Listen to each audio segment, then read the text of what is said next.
Hallelujah, praise the lord. ದೇವರ ಪರಿಶುದ್ಧ ನಾಮಕ್ಕೆ ಸ್ತೋತ್ರವಾಗಲಿ. ಈ ರಾತ್ರಿ ವೇಳೆಯಲ್ಲಿ ಮತ್ತೊಂದು ಆವತ್ತಿ ನಮ್ಮನ್ನೆಲ್ಲ ತೆಗೆಸಿಕೊಂಡು ಕರ್ತನ ಕರಗಳಲ್ಲಿ ಒಪ್ಪಿಸಿಕೊಟ್ಟು ಚಿಕ್ಕ ಪ್ರಾರ್ಥನೆ ಮಾಡಿಕೊಂಡು ಒಂದು ವಾಕ್ಯ ಭಾಗವನ್ನು ನೋಡೋಣ. ಆ ಪ್ರಾರ್ಥನೆ ದೇವರಿಗೆ ಒಪ್ಪಿಸಿಕೊಡೋಣ, ಪವಿತ್ರಾತ್ಮರಿಗೆ ಒಪ್ಪಿಸಿಕೊಡೋಣ. ಅವರು ಮಾತನಾಡಿ ನಾವೆಲ್ಲ ಕೇಳೋಣ.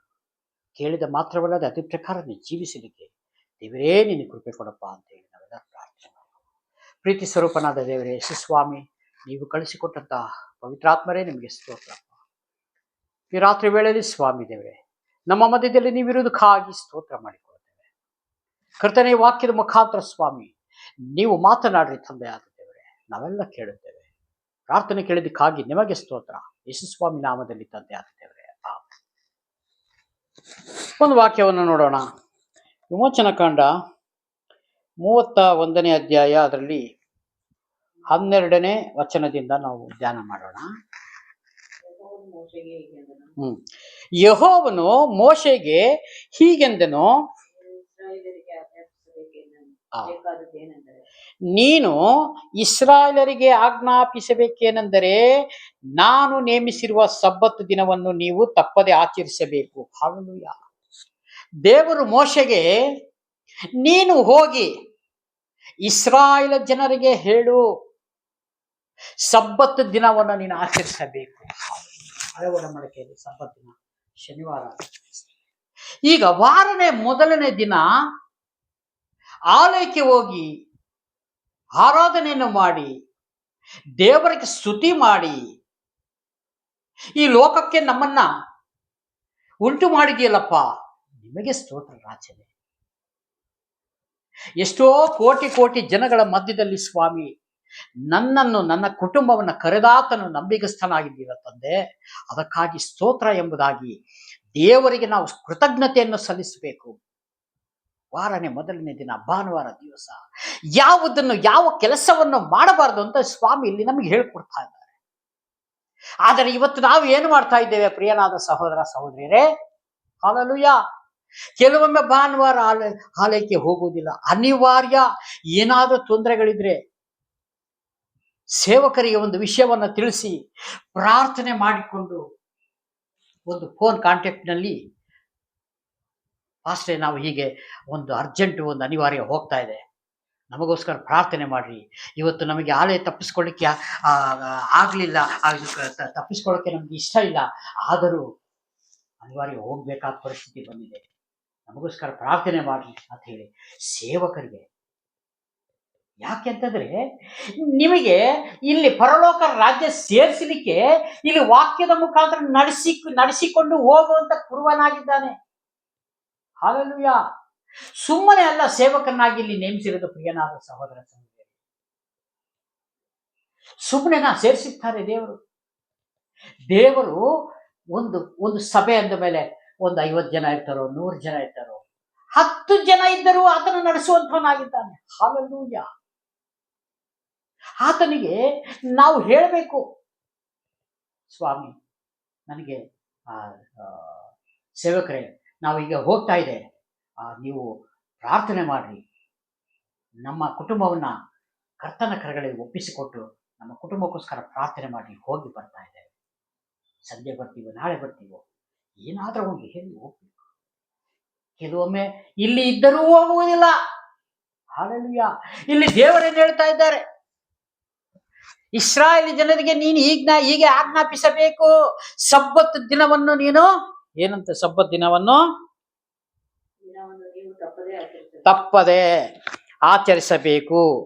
ನಿಮ್ಮನ್ನು ದೇವಜನರನ್ನಾಗಿ ನೇಮಿಸಿರುವ ಯೆಹೋವನು ನಾನೇ ಎಂದು ನೀವು ತಿಳಿದುಕೊಳ್ಳುವಂತೆ ಇದು ನನಗೂ ನಿಮಗೂ ನಿಮ್ಮ ಸಂತತಿಯರಿಗೂ ಇರುವ ಗುರುತು. ಹಲ್ಲೆಲೂಯಾ. ದೇವರಿಗೂ ನಮಗೂ ಇರುವ ಗುರುತಿದು. ಸಬ್ಬತ್ ದಿನವನ್ನ ದೇವರು ಇಲ್ಲಿ ಬರೆದ ಮೇಲೆ ನಾವು ಅದನ್ನು ಆಚರಣೆ ಮಾಡಲೇಬೇಕು. ಯಾವುದನ್ನು, ಯಾವ ಕೆಲಸಗಳನ್ನು ನಡೆಸಬಾರದು.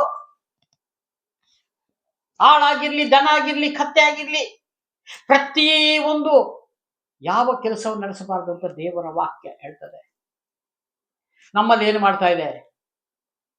ಕೆಲವೊಮ್ಮೆ ಇಲ್ಲಿದ್ರು ಆಲಯಕ್ಕೆ ಹೋಗುವುದಿಲ್ಲ, ಕೆಲವೊಮ್ಮೆ ಅವತ್ತೇ ನಮಗೆ ತುಂಬಾ ಬಿಸಿನೆಸ್ ಜವರಾಗಿದೆ. ಹಲ್ಲೆಲೂಯಾ. ಹೇಗೆ ನಡೀತದೆ ಪ್ರಿಯನಾದ ಸಹೋದರ ಸಹೋದರಿ, ಅವಾಗ ನಾವು ದೇವರ ವಾಕ್ಯಕ್ಕೆ ವಿರೋಧವಾಗಿ ಮಾಡ್ತಾ ಇದೆಯಲ್ಲ, ಎಂದಿಗೂ ಹಾಗೆ ಆಗಬಾರದು. ಯಾಕಂದ್ರೆ ದೇವರು ನ್ಯಾಯ ವಿಚಾರಣೆ ಮಾಡ್ತಾರಲ್ಲ, ನ್ಯಾಯ ಕೇಳ್ತಾರೆ ದೇವರು. ನಾನು ಬರೆದು ಕೊಟ್ಟಿದ್ದೀನಲ್ಲಪ್ಪ ಈ ಭೂಮಿ ಮೇಲೆ, ವಾಕ್ಯವನ್ನ, ಈ ಗ್ರಂಥವನ್ನ ನಿಮ್ಮ ಕೈಯಲ್ಲೇ ಕೊಟ್ಟಿದ್ದೀನಲ್ಲ, ಇದನ್ನ ಎಷ್ಟು ಮಟ್ಟಿಗೆ ನೀವು ಧ್ಯಾನ ಮಾಡಿದ್ದೀರಿ, ನೀವೆಷ್ಟು ಮಟ್ಟಿಗೆ ನೀವು ಅನುಸರಣೆ ಮಾಡಿದ್ದೀರಿ, ನೀವೆಷ್ಟು ಮಟ್ಟಿಗೆ ಇದ್ರ ಪ್ರಕಾರ ಜೀವಿಸುತ್ತಾ ಇದ್ದೀರಿ. ಹಲ್ಲೆಲೂಯಾ. ದೇವರು ಕೇಳ. ಅವಾಗ ನಾವು ದೇವರ ಹತ್ರ ನಾವು ಏನು ಉತ್ತರ ಕೊಡೋಣ? ಮನುಷ್ಯನ ಹತ್ರ ಏನಾರು ಹೇಳ್ಬೋದು. ಕೆಲವೊಮ್ಮೆ ನಾವು ಸುಳ್ಳೇ ಹೇಳ್ತೇವೆ. ಇಲ್ಲಪ್ಪ ಅಷ್ಟೇ, ತುಂಬಾ ಅರ್ಜೆಂಟ್ ಅಂದ್ರೆ ಅರ್ಜೆಂಟು, ಅಲ್ಲಿ ಏನೂ ಇರೋದಿಲ್ಲ. ಆದ್ರೆ ದೇವರು ನೋಡ್ತಾರೆ. ಅಯ್ಯೋ, ಆಲಯಕ್ಕೆ ಬಂದು ನನ್ನ ವಾಕ್ಯವನ್ನ ಕೇಳಿ ಅದ್ರ ಪ್ರಕಾರ ಜೀವಿಸ್ತೀನಿ ಅಂತ ಹೇಳ್ಬಿಟ್ಟು ಇಲ್ಲಿ ನಾನು ನೇಮಿಸಿದ ಸೇವಕನ ಹತ್ರ ನೀನ್ ಸುಳ್ಳು ಹೇಳ್ತಾ ಇದೀಯಾ? ಸೈತಾನ ನಗಾಡ್ತಾನೆ. ಹಾ, ಚೆನ್ನಾಗಿ ಹೇಳ್ತಾ ಇದೆಯಾ, ಹೇಳು ಹೇಳು, ಇನ್ನೂ ಹೇಳು, ಇನ್ನೂ ಹೇಳು, ಹಾಗೆ ನಡ್ಕೋ, ವೆರಿ ಗುಡ್ ವೆರಿ ಗುಡ್, ಚರ್ಚಿಗೆಲ್ಲ ಹೋಗು, ಬೈಬಲ್ ಎಲ್ಲ ಇಡ್ಕೋ, ಧ್ಯಾನ ಮಾಡು, ಓದು, ಆದ್ರೆ ಜೀವಿಸ್ಬೇಡ. ರಬಲ ಶಬ್ದ ರೊಕ್ಕೋನ ಖರಾಬ. ಹಲ್ಲೆಲೂಯಾ. ಇವತ್ತು ಆಲಯದಿಂದ ಆತನು ತೆಗೆಯುವುದಿಲ್ಲ. ದುರಾತ್ಮನು ಆತ್ಮದಿಂದ ತೆಗೆದು ಬಿಡ್ತಾನೆ. ಹಲ್ಲೆಲೂಯಾ. ವಾಕ್ಯ ಎಲ್ಲ ಓದಿಸ್ತಾನೆ, ಓದ್ರಿ, ಜೀವಿಸಬೇಡ್ರಿ. ಇವತ್ತು ಮತ್ತಾಯ ಸುವಾರ್ತೆಯಲ್ಲಿ ಯೇಸು ಏನ್ ಹೇಳ್ತಾರೆ? ಪರಲೋಕದ ತಂದೆಯನ್ನು ಚಿತ್ತವನ್ನು ನೀವು ಮಾಡಿದ್ದೀರೋ. ಹಲ್ಲೆಲೂಯಾ. ವಾಕ್ಯ ಓದಿದೆ, ಪ್ರಾರ್ಥನೆ ಮಾಡಿದೆ, ಕಾಣಿಕೆ ಹಾಕಿದೆ, ಕೂಟಗಳಿಗೆಲ್ಲ ಹೋಗಿದೆ, ಸಭೆಯಲ್ಲಿ ದೊಡ್ಡ ದೊಡ್ಡ ಕೂಟಗಳನ್ನು ನಡೆಸಿದಾಗ ನಾನು ಮುಂದಗಡೆ ಇದ್ದೆ. ಏನ್ ಪ್ರಯೋಜನ? ಪರಲೋಕದ ತಂದೆಯ ಚಿತ್ತ ನೀನು ಮಾಡಿದೀಯಾ ಸಹೋದರ, ಇಲ್ಲದ ಸಹೋದರಿ? ಬನ್ನಿ ಒಳಗಡೆ ಅಂತ ಸ್ವಾಮಿ. ಇಲ್ಲಿ ನಾವು ಹೇಗೆ ತಪ್ಪಿಸ್ಕೊಳಕ್ ಸಾಧ್ಯ?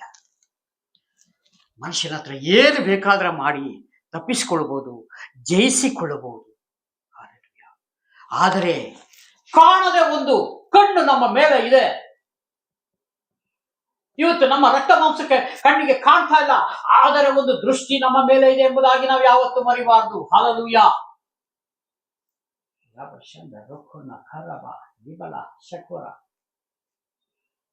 ಯಾಕಂದ್ರೆ